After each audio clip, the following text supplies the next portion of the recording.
Hello, hi. ఈరోజు ఒక కరకరలాడే పప్పు చెక్కలు చేసుకుందాం. పిల్లలకు ఇష్టమైన స్నాక్స్. స్కూల్ నుంచి వచ్చిన తర్వాత హోంవర్క్ చేస్తూనో ఎలాగో అవి తినడానికి పనికొస్తాయి.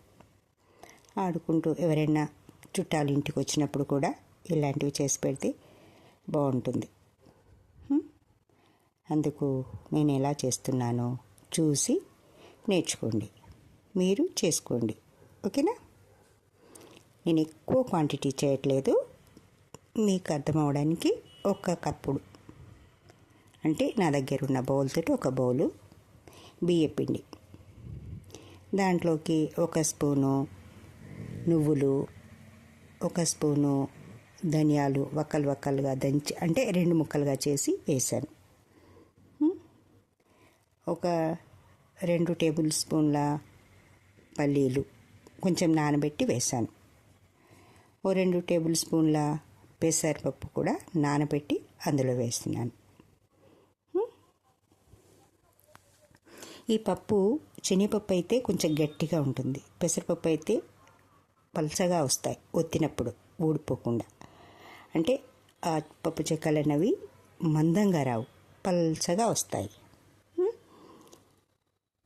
ఓకేనా? అందుకని కాస్త ఒక 5 నిమిషాలు నానబెట్టి వేస్తే అది మంచిగా ఉంటాయి టేస్ట్. అందుకని 2 రెబ్బల కరివేపాకు, కాస్త కొత్తిమీర వేసి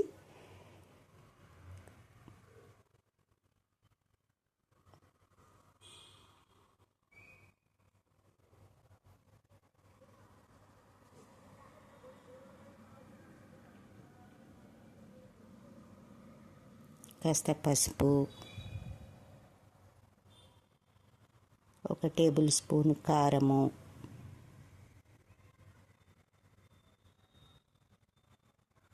అంటే మనం తినేంత. పిల్లలు మీరు ఎక్కువ తింటారనుకుంటే కొంచెం వేసుకోవచ్చు. నాకు దానికి 1 టీ స్పూన్ సరిపోతుంది. ఓకేనా? కొంచెం సాల్ట్ సగమే వేసాను, సగం స్పూనే వేసాను. అంటే మీరు చూసి టేస్ట్, పిండి కలిపిన తర్వాత టేస్ట్ చూసి వేసుకోవచ్చు. ఓకేనా? ఇలా అంతా పసుపు, ఉప్పు, కారము ఇవన్నీ వేసిన పదార్థాలన్నీ బాగా కలిసేలా మంచిగా కలుపుకోవాలి. ఇప్పుడు కాస్త నూనె వేడి చేసి ఇందులో పోస్తున్నాను. ఇలా వేడి నూనె పోయడం వల్ల మంచి క్రిస్పీగా వస్తాయి, కరకరలాడుతూ ఉంటాయి. అందుకు ఓకేనా? అది వేడిగా ఉంటుంది కనుక స్పూన్తో కలుపుకోవాలి. కాస్త మంచిగా కలిసిన తర్వాత అప్పుడు చల్లటి నీళ్ళే పోస్తాను. ఇందులో వేడి నీళ్ళు పోయాను. ఓకేనా? కొంచెంగా చల్లటి నీళ్ళు పోస్తూ చపాతీ పిండిలాగా కలుపుకోవాలి.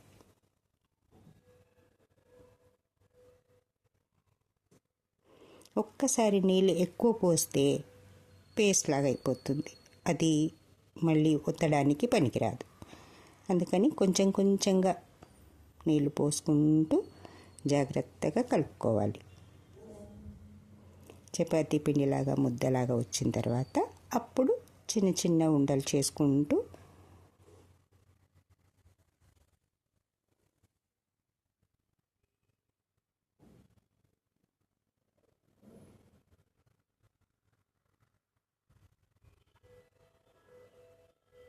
నేను ఈ అరిసెల పీట ఉంటుంది కదా, దీని మీద ఇలా 2 కవర్లు పెట్టి దానికి కొంచెం నూనె రాసి ఇలా ఒత్తితే పల్చగా వస్తాయి కదా. ఎలా ఉన్నాయి? ఈజీ అయిపోతుంది కదా, ఒత్తడం పెద్ద కష్టం కాదు. ఇలా ఒక కవర్ వేసి కవర్ కాస్త నూనె రాసి ఈ పిండి చిన్న ముద్దగా చేసుకొని దానిపై పెట్టి మళ్ళీ ఇంకొకటి దాని మీద కవర్ వేసి ఇలా ఒత్తామనుకో ఈజీగా పల్చగా వస్తాయి.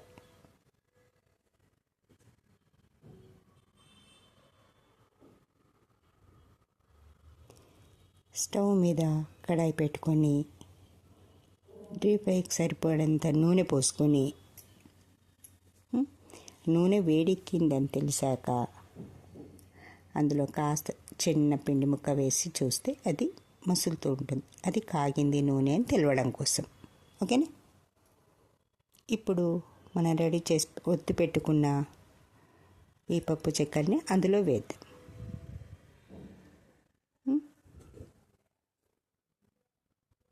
ఎలా వేస్తారు? మీకు ఇది కష్టంగా అనిపిస్తుందా? ఇలా అనిపిస్తే ఒక చిన్న రేకు మీద వేసుకొని లేదా ఆ జలిగంట మీద వేసుకొని దాన్ని నిదానంగా అందులో దింపండి. ఏం కాదు. ఇది నాకు అలవాటు కనుక అలా చేతితో వేసేస్తున్నాను. ఓకేనా? ఇలా మంచి కొంచెం కలర్ వచ్చేంత వరకు అది తెలిసిపోతుంది మనకి ఇది కాలింది అని. కొంచెం ఎరుపుకు వస్తుంది. నూనె కూడా ఆ మసలడంలో తేడా వస్తుంది, ఆ బురుగుపోతుంది. ఓకేనా?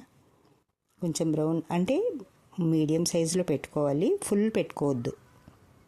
ఫుల్ పెట్టుకుంటే ఊరికేనే మాడిపోతుంది, అవి మెత్త మెత్తగా ఉంటాయి. మీడియం సైజులో పెట్టి ఇలా కాల్చుకున్నామంటే మంచి కరకరలాడుతూ ఉంటాయి. చూడండి, రెడీ అయ్యాయి కదా, కరకరలాడేలా కలర్ఫుల్గా ఉన్నాయి కదా. ఇలా మనం అయిపోయేంత వరకు చేసుకోవాలి. 2 కానీ 3 కానీ మనం వేసుకున్న దాంట్లో వెడల్పుగా ఉన్న గిన్నెని బట్టి పడతాయి. ఓకేనా?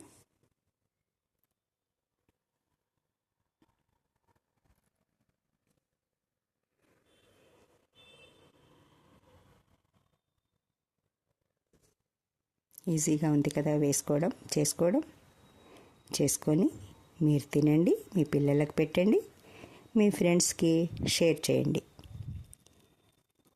నా ఛానల్ సబ్స్క్రైబ్ చేసుకోండి. ఓకేనా? మీకు ఎలా కుదిరిందో నాకు కామెంట్ చేయండి. ఓకేనా ఫ్రెండ్స్? కరకరలాడే పప్పు చెక్కలు రెడీ. ఓకేనా?